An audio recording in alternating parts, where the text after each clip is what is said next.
Hello, my name is Gypsy. I'm not a psychopath. My parents have been fighting a lot. They always fought a lot as I was growing up.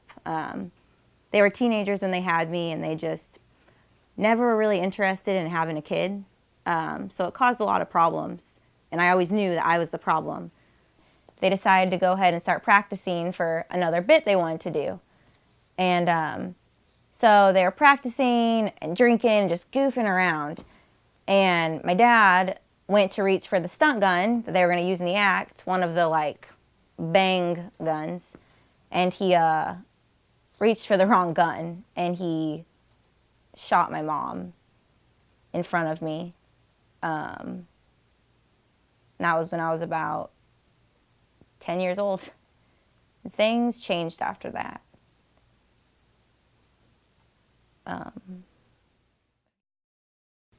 So for the next few months, I just became a shut-in. I stayed at home, played with my dolls, talked to my dolls, way too many conversations with my dolls. I'm not your friend. I don't know you. I don't even care about you. And just tried to take care of myself. Once I ran out of food, I had to find ways to make money to feed myself. So I started going to the alleys, looking through dumpsters, trying to find anything. I would eat anything at this point. And one day when I was looking through a dumpster, I was looking for some new shoes, and I found some old man shoes. They're like 4 or 5 sizes too big for me. But I tied them on real tight, and I figured they'd at least protect my feet for the time being, as I was now pretty much only living in the streets. So every time I wore these shoes, I could never walk in them. Way too big. So I'd always trip and fall, and I'd always fall right on my nose. So I always had a big red nugget on my nose all the time. And it was awful. Every time kids would walk by me, they'd laugh and point, and they would always say, "Look at that clown." Is that funny? Is it funny to laugh at someone in pain? And it wasn't funny to me anymore. I didn't get it. I just didn't want to amuse these people with everything I was going through. And I would cry a lot and get mad a lot.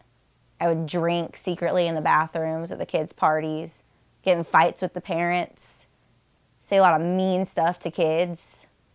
So every day I was like, "Dad, we've got to get up. We've got to do something. We've got to make Mom proud." Try to get him to get back into the clown routine, because that's the only thing that ever really made him happy. And he drank all the time, and he stopped eating. We had no way to pay bills because he wasn't working.